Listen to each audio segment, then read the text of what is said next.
नमस्कार दोस्तों, the mathematics YouTube channel पर आपका फिर से स्वागत है। जैसा कि आप पिछले कुछ दिन से देख रहे हैं, इस चैनल के माध्यम से हम आपको एब्स्ट्रैक्ट अलजेब्रा की एक सीरीज लेकर आए हैं, जिसके माध्यम से हम आपको एब्स्ट्रैक्ट अलजेब्रा का कंप्लीट सिलेबस प्रोवाइड करवा रहे हैं। इसके अंतर्गत हमने लास्ट 2 वीडियोज डाले हैं, जिनमें हमने ग्रुप की बेसिक डेफिनेशन से लेकर कुछ एग्जाम्पल्स करवाए हैं।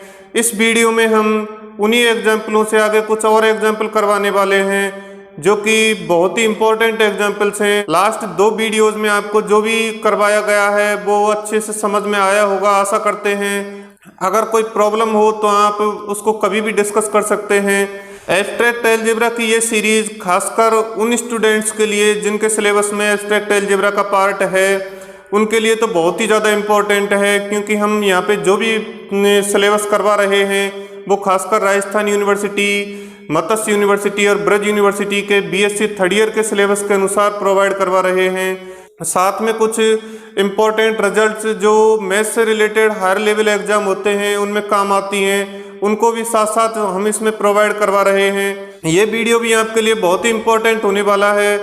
ये वीडियो बीएससी के स्टूडेंट के साथ साथ उन सारे स्टूडेंट्स के लिए भी बहुत इम्पोर्टेंट है जो CSIR NET, JRF, GATE, MSc entrance, IIT JAM या UPSC IAS ऑप्शनल में जिन्होंने मैथमेटिक्स सब्जेक्ट ले रखा है, उनके लिए भी ये वीडियोस बहुत ही इंपॉर्टेंट होने वाले हैं। क्योंकि यहाँ पे हम जिस तरह से कंप्लीट एनालिसिस करवा रहे हैं, क्वेश्चंस को कंप्लीट सॉल्व करवा रहे हैं, थ्योरी को अच्छे से क्लियर करवा रहे हैं, ऐसे ही आगे थ्योरम्स भी आने वाली हैं। तो डेस्क्रिप्टिव वाले पार्ट में ये सारा पार्ट एज इट इज हमको लिखना भी होता है। अलजेब्रा का आनंद लेने के लिए वीडियो को अंत तक देखिए। तो आइए स्टार्ट करते हैं।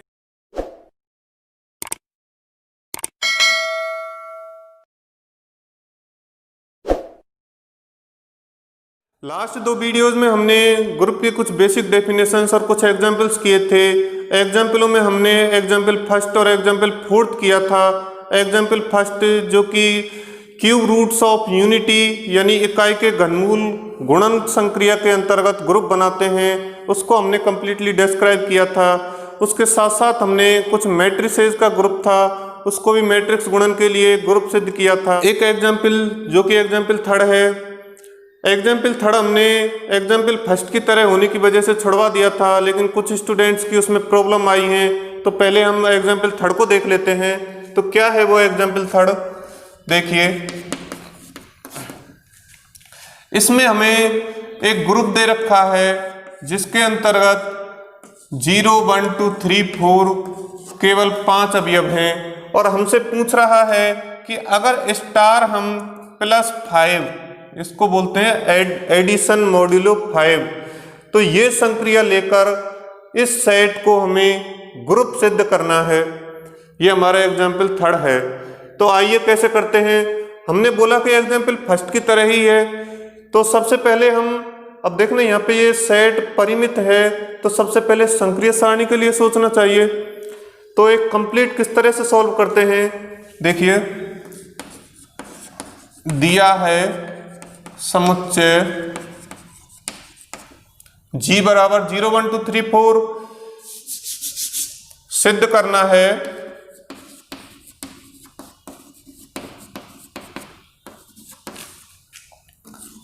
G+5 एक परिमित क्रमबिन में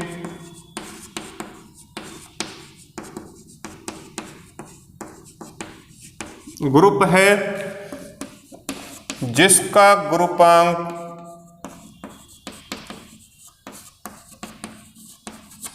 5 है। ग्रुपांक यानी कोटि 5 है।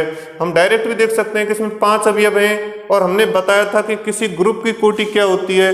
जिस सेट से ग्रुप बना रहे हैं उस सेट में जितने अवयव हैं वही उसकी कोटि हो जाती है। तो आइए सर्वप्रथम हम इसकी संक्रिय सारणी बनाएंगे। देखिए यहाँ G में +5 के लिए संक्रिय सारणी, अब तो सीख गए होंगे। देखो +5 यहाँ लिख दें, जो भी सेट के अवयव हैं उनको यहाँ लिख दें, इधर भी 0 1 2 3 4 प्लस 5 का मतलब क्या होता है? अगर देखो a प्लस 5b करवा रहे हैं तो अगर a प्लस b करके देखो सिंपली, अगर इसका मान 5 से छोटा आ रहा है, a प्लस b 5 से छोटा, तो हम a प्लस बी को एज इट इज लिख देते हैं, जो भी आएगा। अगर a प्लस बी का मान 5 से बड़ा या 5 के बराबर आ रहा है तो हम a प्लस बी में से 5 घटा देते हैं। तो यहाँ पे भी इस संक्रिया सारणी को इसी तरह से कंप्लीट करना है। देखना, 0 का 0 से एडिशन कराएंगे तो 0 ही आएगा, 0 का 1 से कराएंगे तो 1 आएगा, 0 का 2 से कराएंगे तो 2 आएगा, 0 का 3 से कराएंगे 3 और ये 4। कोई भी मान 5 से बड़ा नहीं है, तो यहाँ पे हमें प्लस 5 ये जो प्रॉपर्टी लगाने की जरूरत ही नहीं हुई। नेक्स्ट हम देखते हैं, 1 का 0 से एडिशन कराएंगे तो 1 आएगा, 1 का 1 से कराएंगे तो 2 आएगा, 1 का 2 से कराएंगे तो 3, 1 का 3 से कराएंगे तो 4। यहाँ 1 का 4 से कराने पर 5 आता है, पर हमें संक्रिया सारणी प्लस 5 के लिए बनानी है, तो यहाँ प्लस 5 में ये प्रॉपर्टी यानी 5 या 5 से बड़ा होने पर हम 5 घटाते हैं, तो यहाँ 5 घटाने पर ये 0 आ जाएगा। तो ये रो पूरी हो गई। इसी तरह हम थर्ड रो में 2 का 0 के साथ एडिशन कराएंगे तो 2 आएगा, 2 का 1 के साथ कराएंगे तो 3 आएगा, 2 का 2 के साथ कराएंगे तो 4 आएगा, 2 का 3 के साथ कराएंगे तो 5 और 5 माइनस 5 0। इसी तरह 2 का 4 के साथ कराएंगे तो 6 और 6 माइनस 5 1 आ जाएगा। तो ये हमारी थर्ड रो कंप्लीट हो गई।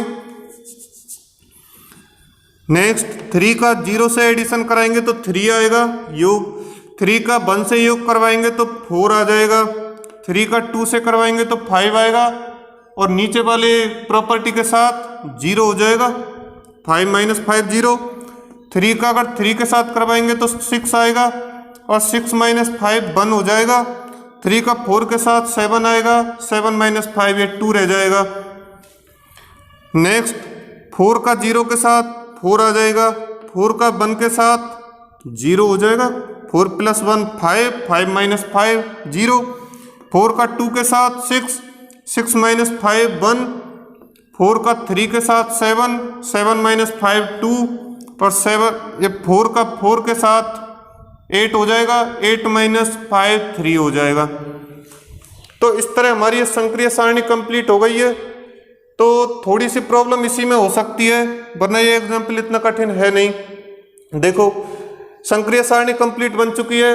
अब हमें क्या करना है, इस संक्रिया सारणी की सहायता से जो भी हमारी ग्रुप की प्रॉपर्टी हैं, समृद्धता हुई, साहचर्यता हुई, तत्समकता, प्रतिलोमता, और अगर क्रम विनिमय ग्रुप पूछ रहा है तो क्रम विनिमय प्रॉपर्टी होती है।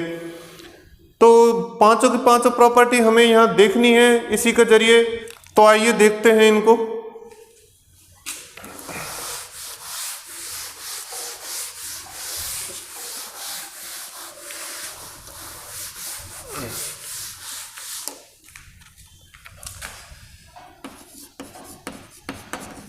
उपरोक्त संक्रिया सारणी से स्पष्ट है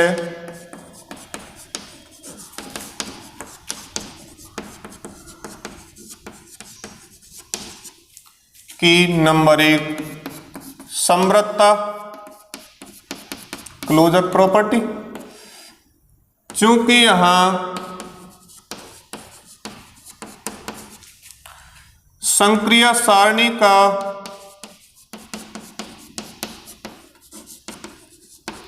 प्रत्येक अवयव समुच्चय G का अवयव है,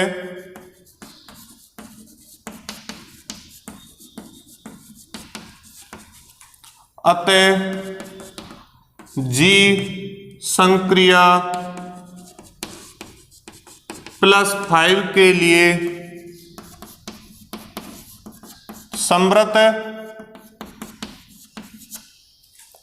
यही तो देखते हैं हम कि इस संक्रिया सारणी को देखो, कोई अवयव बाहर का तो नहीं है। अगर बाहर का अवयव आ रहा है तो हम बोल देंगे कि ये समवर्त नियम का पालन नहीं कर रहा, और अगर सारे के सारे अवयव समुच्चय के आ रहे हैं तो हम बोल देंगे कि समवर्त नियम का पालन कर रहा है।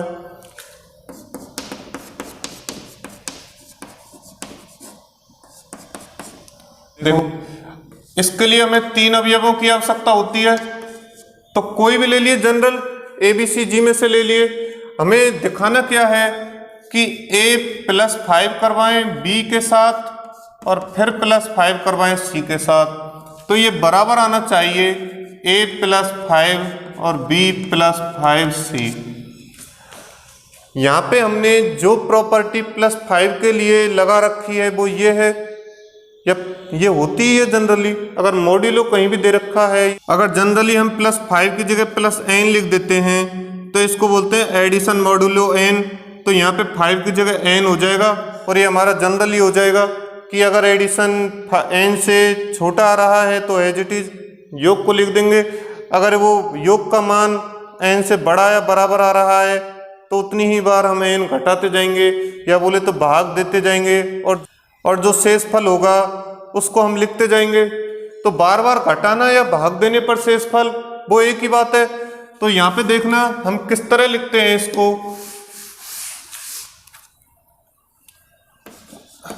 माना ABC बिलोंग्स टू G, चूंकि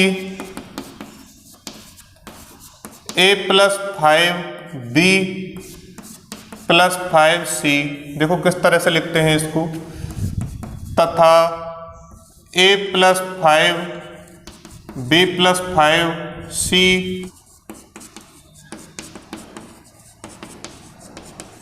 दोनों का मान A+B+C तथा A+B+C को 5 से भाग देने पर जो भी धनात्मक संख्या शेष के रूप में बचेगी उसको लिखा जाएगा। 5 से भाग देने पर प्राप्त धनात्मक शेष संख्या होगी। अब देखो, इसमें भी 5 का भाग देंगे, इसमें भी 5 का भाग देंगे। अगर इनका मान 5 से कम है तो कोई दिक्कत ही नहीं है, अगर 5 से ज़्यादा है तो हम यहाँ पे 5 का भाग देने पर जो भी हमारा शेषफल बचेगा उसको लिखेंगे। अब देखना, इसमें और इसमें दोनों में हम 5 का भाग दे रहे हैं। यहाँ पे ABC है क्या, नॉर्मली देखें तो पूर्णांक ही है, और इंटीजर में हमने देखा है कि साहचर्य नियम का पालन होता है। तो इस तरह ये A+B+C और A+B+C ये दोनों बराबर हो जाएंगे। तब यहाँ पे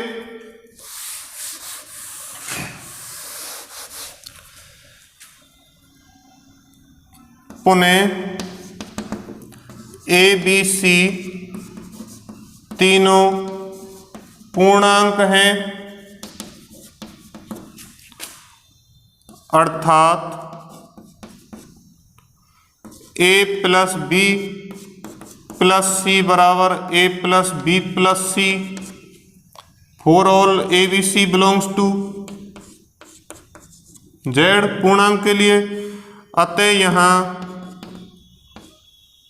देखना दोनों का भाग समान आएगा, तो ये वाला पार्ट है ये भी समान हो जाएगा। तो A+5B+5C बराबर A+5B+5C। तो इस तरह ये हमारी, यहाँ पे लिख दो for all ABC belongs to G। तो इस तरह हम देखते हैं कि G में +5 के लिए साहचर्य नियम का पालन हो रहा है, तो हम बोल देंगे कि साहचर्यता वाली प्रॉपर्टी भी अप्लाई हो गई। तो अब बची कौन सी, एक हमारी तत्समकता और एक प्रतिलोमता। अब देखो उनको डायरेक्ट इसी में देख लो। तत्समकता, यहाँ फर्स्ट रो देखना, 0 का अगर हम इस रो के साथ एडिशन करवाते हैं तो एज इट इज यही आ जाती है। इसी तरह इस 0 का इनके साथ एडिशन करवाते हैं तो ये भी एज इट इज आ जाती है। तो यहाँ पे देखना 0 का किसी भी सेट के अवयव के साथ एडिशन करवाने पर कोई फर्क नहीं पड़ रहा, तो हम बोल देंगे कि 0 जो है +5 के लिए तत्समक अवयव है। तो यहाँ पे लिख देना कि संक्रिय सारणी से स्पष्ट है कि समुच्चय G में +5 संक्रिया के लिए 0 तत्समक अवयव है। इसी तरह हम प्रतिलोमता के लिए कैसे देखेंगे? सबसे पहले ये देखो कि 0 कहाँ कहाँ पे आ रहा है। एक ये आ रहा, एक यहाँ पे है, एक यहाँ। इसके संगत अवयव देखो, अब ऊपर भी और इधर साइड में भी। यहाँ पे 0 और 0 का एडिशन कराने पर 0 आया, तो 0 का प्रतिलोम अवयव खुद 0 है, यानी कि किसी अवयव की किसी दूसरे अवयव के साथ संक्रिया करवाने पर हमें तत्समक अवयव प्राप्त हो रहा है। तो हम बोल देंगे कि वो दोनों अवयव एक दूसरे के प्रतिलोम हैं। तो यहाँ पे 0 0 का प्रतिलोम हो गया। इसी तरह 1 का देखना, 1 में लास्ट में आ रहा है, तो 4, यहाँ पे 1 का प्रतिलोम 4 हो गया। इसी तरह 2 का कहाँ पे आ रहा है? 3rd, तो यहाँ पे 2 का प्रतिलोम 3 हो गया। इसी तरह 3 में देखना, 3 का कहाँ पे आ रहा है? 2 पर, तो यहाँ पे 3 का प्रतिलोम 2 हो गया। तो यहाँ पे हमने क्या देखा? 2 का प्रतिलोम 3 था और 3 का 2 आ गया। इसी तरह 4 का प्रतिलोम 1 आ जाएगा और 1 का 4 आया ही था। तो दो अवयव एक दूसरे के प्रतिलोम होते हैं। तो यहाँ पे हमारी चारों प्रॉपर्टी, इनको हम अच्छे से लिख सकते हैं। नेक्स्ट हम देखते हैं क्रम विनिमेयता वाली। यहाँ पे देखना, ये क्या है? हमारा मुख्य विकर्ण, और मुख्य विकर्ण के इधर जो अवयव हैं, क्या इधर भी वही है? देखो 1 का 1 मिल रहा है इधर, 2 इधर भी है तो इधर भी है, 3 इधर है तो इधर भी है, 2 4 इधर हैं तो 2 4 इधर भी हैं, 0 2 इधर हैं तो 2 इधर भी हैं, 1 ये और 2। तो यानी हमारी जो संक्रिय सारणी है वो मुख्य विकर्ण के सापेक्ष सममित है। अतः हम बोल सकते हैं कि जो समुच्चय G है वो +5 संक्रिया के लिए एक क्रम विनिमेय ग्रुप है, क्योंकि हमारी पांचों प्रॉपर्टी यहाँ पे फॉलो हो रही है। इसके साथ ही हम देख सकते हैं कि G में 5 अवयव हैं, 0 1 2 3 4, तो यहाँ पे ग्रुप की कोटि 5 हो जाएगी। तो इस तरह हमारा ये एग्जाम्पल कंप्लीट होता है। नेक्स्ट हम देखते हैं एग्जाम्पल नंबर 5, जिसमें हमें सभी मैट्रिक्सों का एक समुच्चय दिया हुआ है, जिसमें मैट्रिक्स इस टाइप की हैं कि A बराबर cos alpha minus sin alpha, sin alpha, cos alpha, जहाँ अल्फा क्या है? कोई भी वास्तविक संख्या हो सकती है। यहाँ हमें ये एक समुच्चय के फॉर्म में है। अगर हम अल्फा बदलते जाएंगे तो हमें विभिन्न मैट्रिक्स मिलती जाएंगी। तो यहाँ पे ये जो मैट्रिक्सों का समुच्चय हमें मिलेगा, तो उसको हमें मैट्रिक्स गुणन के लिए क्रम विनिमेय ग्रुप दिखाना है। तो देखिए इसको प्रॉपर वे में किस तरह करते हैं। माना एक समुच्चय मान लेते हैं, जो भी ये मैट्रिसेस दे रखी हैं इसको अपने अनुसार G बराबर A अल्फा, क्योंकि यहाँ पे अल्फा बदल रहा है तो मैट्रिक्स बदल रही है। तो यहाँ पे A अल्फा मान लिया हमने, A अल्फा, जहाँ A अल्फा यानी सच दैट A अल्फा बराबर cos alpha minus sin alpha, sin alpha, cos alpha, alpha belongs to capital R। ये एक समुच्चय बना लिया हमने, अपनी तरफ से सिद्ध करना है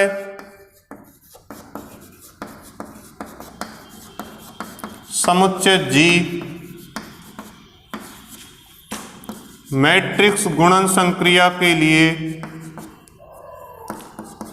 मैट्रिक्स गुणन संक्रिया के लिए एक क्रम विनिमेय ग्रुप है।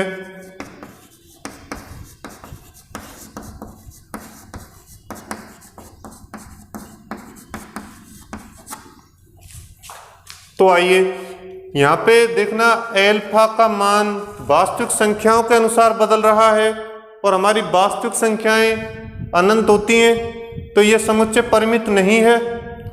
परिमित नहीं है तो हम संक्रिय सारणी भी नहीं बना सकते यहाँ पे। और संक्रिय सारणी नहीं बना सकते तो हमें इसकी जितनी भी प्रॉपर्टी हैं उन सभी को अलग से एक व्यापक रूप में दिखाना पड़ेगा जनरल मेथड के अनुसार। तो देखिए एक एक करके देखते हैं सभी को। नंबर 1,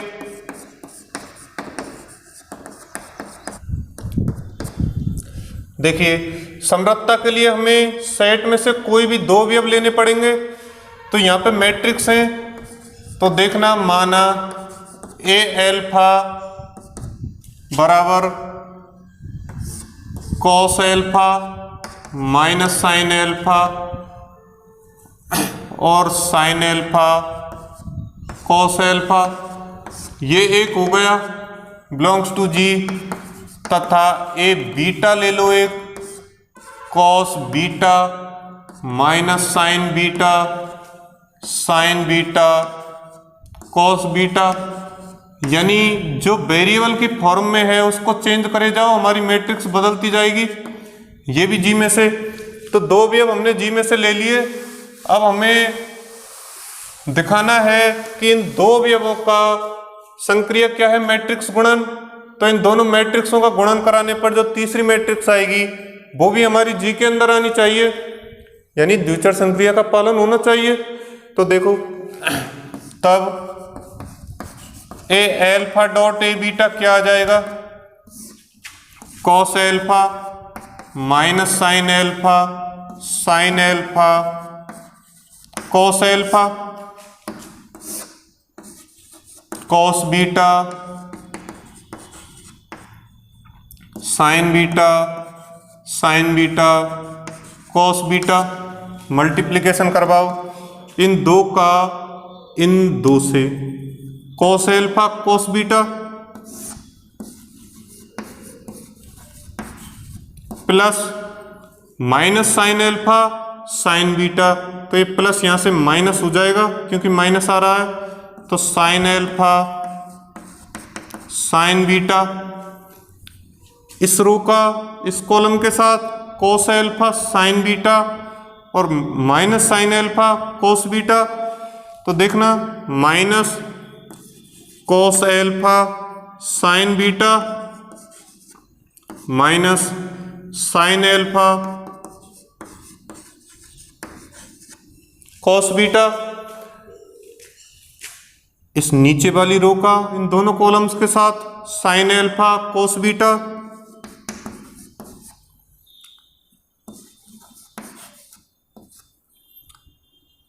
कोस alpha sign beta plus cos alpha sign beta sine alpha sign beta minus का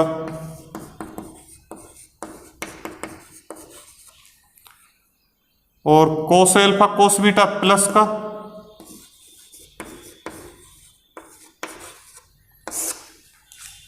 तो ये हमारी मैट्रिक्स बन के आ गई। इसमें देखना कुछ फॉर्मूले बन रहे हैं ट्रिग्नोमेट्री के, क्या क्या हैं। एक पढ़ाया ना हमने साइन ए प्लस बी क्या होता है, sign A cos B plus cos A sine B. एक कॉस ए प्लस बी का ये क्या था, कॉस ए कॉस बी, इसमें माइनस आता था, माइनस साइन ए साइन बी। यहाँ पे देखना ए बी की जगह एल्फा बीटा है और cos alpha cos beta minus sine alpha sign beta, ये वाला फॉर्मूला। तो ये क्या बन जाएगा, कॉस एल्फा प्लस बीटा। यहाँ पे देखना अगर हम माइनस कॉमन ले लेते हैं इसमें से, तो sine alpha cos beta plus cos alpha sign beta, तो साइन एल्फा प्लस बीटा आ गया, माइनस बाहर लगा दो।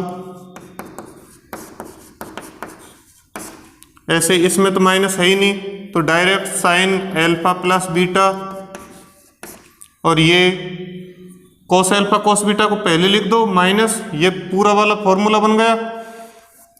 ये और ये सेम हो गए ना, कॉस एल्फा प्लस बीटा। तो हमारी ये मैट्रिक्स निकल के आ गई। ए अल्फा डॉट ए बीटा करने पर। तो ये देखना क्या ये मैट्रिक्स भी जी के अंदर है या नहीं है। जी के अंदर कब होगी, जब अल्फा प्लस बीटा आर में होगा, क्योंकि अल्फा और बीटा दोनों आर में हैं और आर हमारा वास्तविक संख्याओं के लिए एक ग्रुप बनाता है आर प्लस। तो दोनों का योग करेंगे वो भी वास्तविक संख्या होगी, तो अल्फा प्लस बीटा भी आर के अंदर आ जाएगा। अल्फा प्लस बीटा आर के अंदर आ गया तो ये मैट्रिक्स भी हमारी जी के अंदर आ जाएगी। तो हम यहाँ पे इस वाले पार्ट को इसके पीछे यहाँ लिख देना और डायरेक्ट लिख देना A alpha plus beta belongs to G. तो यहाँ हम बोल देंगे अर्थात जी मैट्रिक्स गुणन के लिए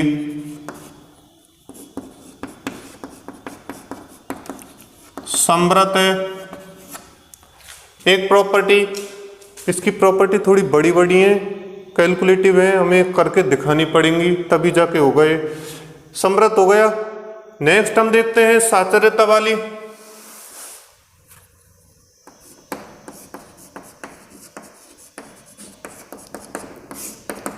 देखो साचर्यता वाली में हम 3 अवयव लेते हैं, ए गामा और ले लो। इसको हमें इस तरह दिखाना होगा ए अल्फा, ए बीटा, ए गामा। एक तरीका तो ये है, इन तीनों को इसी तरह सॉल्व करो और दोनों पार्टों को निकाल के बराबर दिखा दो। एक हम जानते हैं कि समान क्रम की मैट्रिक्सों के समुच्चय में मैट्रिक्स गुणन के लिए साचर्य नियम का पालन होता है, तो हम डायरेक्ट भी लिख सकते हैं। तो देखो मैं यहाँ पे डायरेक्ट लिख रहा हूँ, अगर आपको एक कंप्लीट इस तरह लिखना हो तो खुद करके भी देख सकते हैं। डायरेक्ट लिखना गलत नहीं है,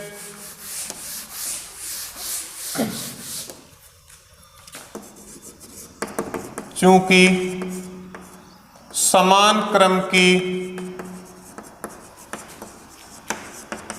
मैट्रिक्सों के समुच्चय में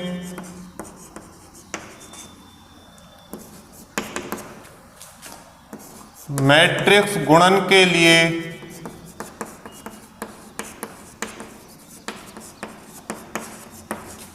साचर्य नियम का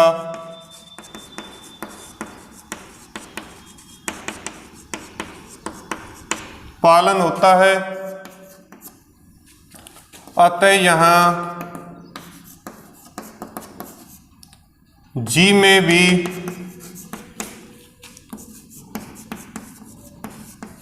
मैट्रिक्स गुणन के लिए साचर्य नियम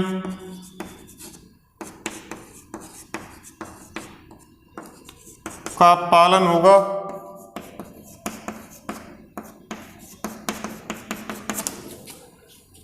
तो यहाँ पे जी में भी साचर्यता प्रॉपर्टी अप्लाई हो जाएगी, क्योंकि जी में जो भी मैट्रिक्स है वो 2 गुणा 2 क्रम की तो है, 2 क्रॉस 2 ऑर्डर की। अब हम देखते हैं इसकी थर्ड प्रॉपर्टी, तत्समकता। देखो इसको किस तरह देखते हैं, माना ए अल्फा डैश ले लो belongs to ji.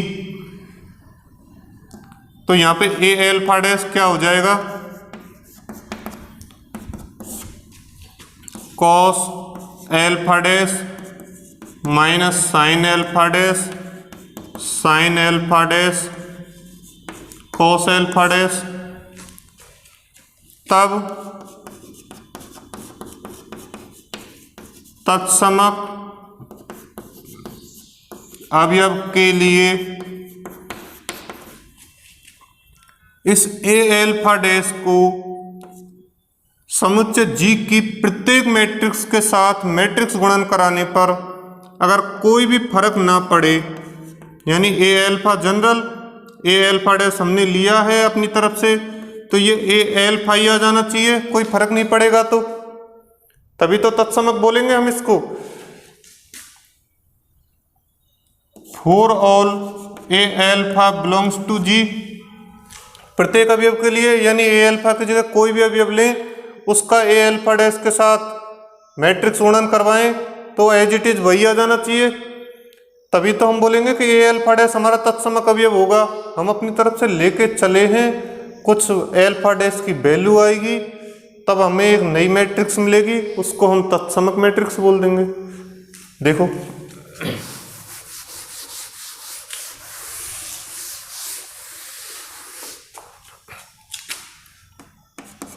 A alpha की जगह रखो cos alpha minus sine alpha, sine alpha cos alpha dot cos alpha dash sine alpha dash, sine alpha dash cos alpha dash. अब हमने जो समृत वाली प्रॉपर्टी में इसी तरह के मैट्रिक्सों का मल्टीप्लिकेशन किया था, जहाँ अल्फा डैश की जगह बीटा था, तो यहाँ पे एक इधर और लिख दो cos alpha minus sine alpha, sine alpha cos alpha. तो इसका हम वहाँ से डायरेक्ट लिख सकते हैं, क्या आया था वो अल्फा प्लस बीटा आया था ना, यहाँ अल्फा प्लस अल्फा डैश हो जाएगा, खुद करके एक स्टेप दिखा भी सकते हो। ये sine alpha plus alpha dash cos alpha plus alpha dash, इसको बराबर इसके कर दो cos alpha minus sine alpha, sine alpha cos alpha, as it is है। तो इन दोनों को कंपेयर करें तो देखना, तुलना करने पर अल्फा प्लस अल्फा डैश बराबर अल्फा, यहां से अल्फा डैश क्या आ गया 0, अल्फा डैश 0 आ गया, अर्थात ए अल्फा डैश बराबर cos 0 माइनस साइन 0, साइन 0 और cos 0।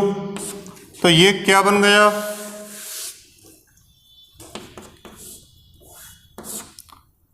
cos 0 1 होता है, ये 0 0 1, तो ये हमारी एक तत्समक मैट्रिक्स बन गई, होती भी तत्समक ही है, इस समझ के लिए यहाँ पे भी तत्समक है। तो ये किसके बराबर आ गई, अर्थात ए 0 बराबर ये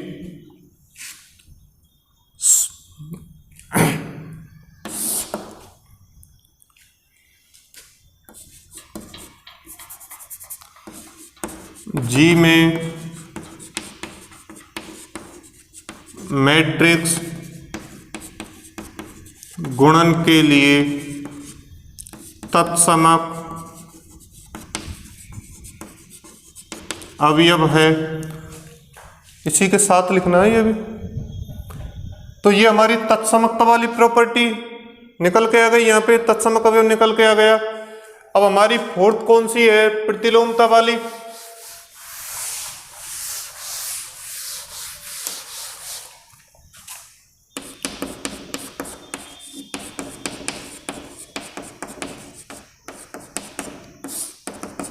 कोई भी मैट्रिक्स, उसकी हमें प्रतिलोम मैट्रिक्स लेनी है, तो सबसे पहले उसका डिटर्मिनेंट निकाल के देखें। अगर वो डिटर्मिनेंट हमारा नॉन जीरो आ रहा है तो हम बोल देंगे कि उसका प्रतिलोम निकल सकता है, वो व्युत्क्रमणीय है। और अगर जीरो आ रहा है तो वो पॉसिबल ही नहीं होगा, ये व्युत्क्रमणीय हो जाएगी, फिर डायरेक्ट लिख देंगे। क्योंकि यहाँ पहले मान लो, एक माना ए अल्फा बराबर कोई भी general cos alpha minus sine alpha, sine alpha belongs to G for any alpha belongs to capital R.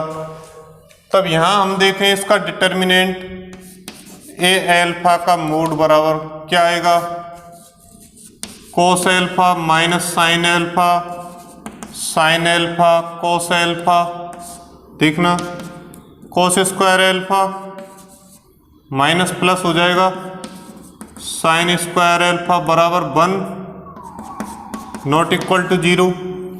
तो यहाँ पे किसी भी एल्फा के लिए जो मैट्रिक्स का डिटर्मिनेंट आ रहा है वो 1 आ रहा है।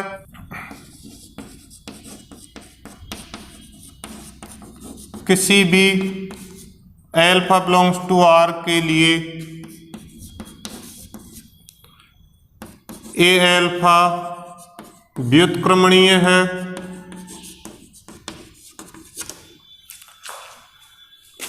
अतः ए एल्फा का इनवर्स कैसे निकालते हैं, 1 upon determinant of A alpha और इधर adjoint of A alpha. Adjoint निकालना मैट्रिक्स की उसमें देख सकते हो, या 2 क्रॉस 2 की मैट्रिक्स को हम सिंपल भी निकाल सकते हैं। तो ये क्या आ जाएगा, ये तो 1 नीचे डिटर्मिनेंट 1 है और ये देखो हमारे पास कोई भी मैट्रिक्स अगर 2 क्रॉस 2 की इस फॉर्म में है ए बी सी डी, तो इसका एडजॉइंट हम सिंपली इस तरह निकाल सकते हैं कि ये जो ए और डी है ना, इनको तो कर दो इंटरचेंज, तो ये यहाँ पे डी लिख दो, यहाँ पे ए, और बी और सी में माइनस लगा दो, माइनस बी और माइनस सी, तो डायरेक्ट लिख सकते हैं इस तरह। तो यहाँ पे क्या आ जाएगा, कोस एल्फा इंटरचेंज करने पर as it is cos alpha cos alpha, और इधर साइन वाले पार्ट में माइनस लगाएंगे तो ऊपर प्लस का आ जाएगा, ये माइनस साइन एल्फा। देखो 1 अपॉन 1 1, तो ये ए इनवर्स डायरेक्ट क्या आ जाएगा, कोस alpha sine alpha minus sine alpha cos alpha. इसको भी हम इस तरह लिख सकते हैं, अर्थात ए एल्फा का इनवर्स बराबर देखना कोस एल्फा और कोस माइनस एल्फा बराबर होते हैं, माइनस का इफेक्ट नहीं पड़ता है। साइन में एक यहाँ पे लगा दो, एक यहाँ लगा दो, इसी तरह इस माइनस को अंदर ले जाओ यहाँ वाले को, और कोस को वापस माइनस एल्फा, तो ये देखना क्या बन गया, बराबर ए माइनस एल्फा। तो यहां हम बोल सकते हैं अर्थात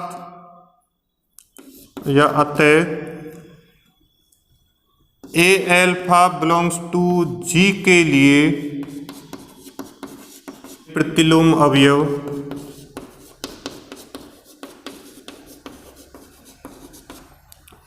ए माइनस एल्फा जी में विद्यमान है। इस तरह ये हमारी फोर्थ प्रॉपर्टी भी फॉलो हो गई यहाँ पे। इसके बाद हमारी एक प्रॉपर्टी और बचती है क्रम विनिमेयता, उसको और देखते हैं। नेक्स्ट हमारी इसकी प्रॉपर्टी आती है क्रम विनिमेयता।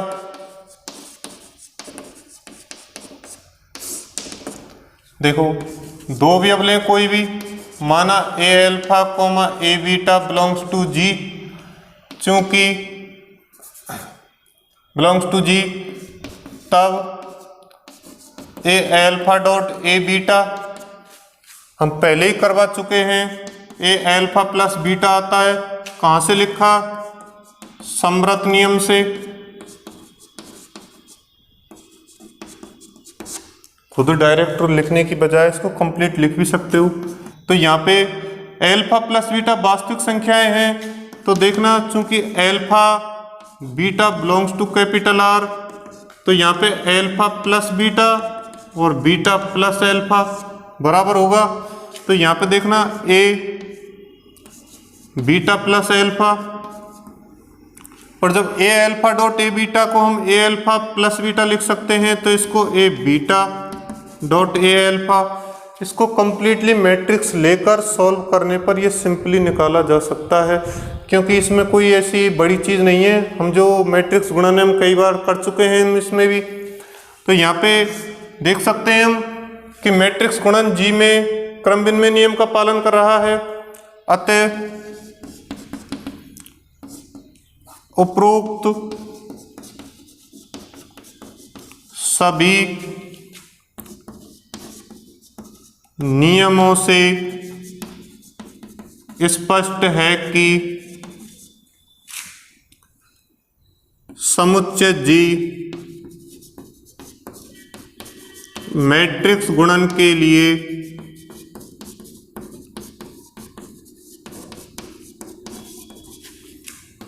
क्रम विनिमय ग्रुप बनाता है।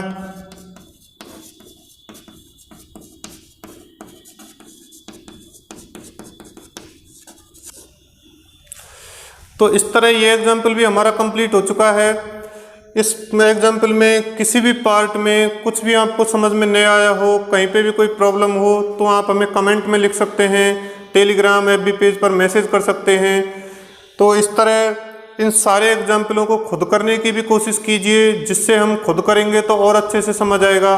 वीडियो देखने के साथ साथ कॉपी पेन लेके भी बैठिए, जिससे इनको साथ साथ लिख सकें, कुछ इंपॉर्टेंट चीज़ जो बोली जाए उनको भी लिख सकें, क्योंकि हमारे माइंड से देखा हुआ तो निकल सकता है, लेकिन लिखा हुआ माइंड से बहुत दिन तक नहीं निकल सकता, जो हमारे आगे भी बहुत काम आएगा। इस तरह हमने यहाँ पे 2 एग्जाम्पल पिछले वीडियो में करवाए थे, 2 ये करवा दिए। एग्जाम्पल बड़े बड़े हैं, इसलिए ज़्यादा लंबा वीडियो बनाने पर आपको भी प्रॉब्लम हो सकती है। तो नेक्स्ट वीडियो में हम कुछ और एग्जाम्पल लेकर आएंगे, इससे रिलेटेड कुछ और थ्योरम लेकर आएंगे। तो आज के लिए बस इतना ही। थैंक यू गाइज, बने रहिए हमारे साथ, अलजेब्रा को एंजॉय कीजिए।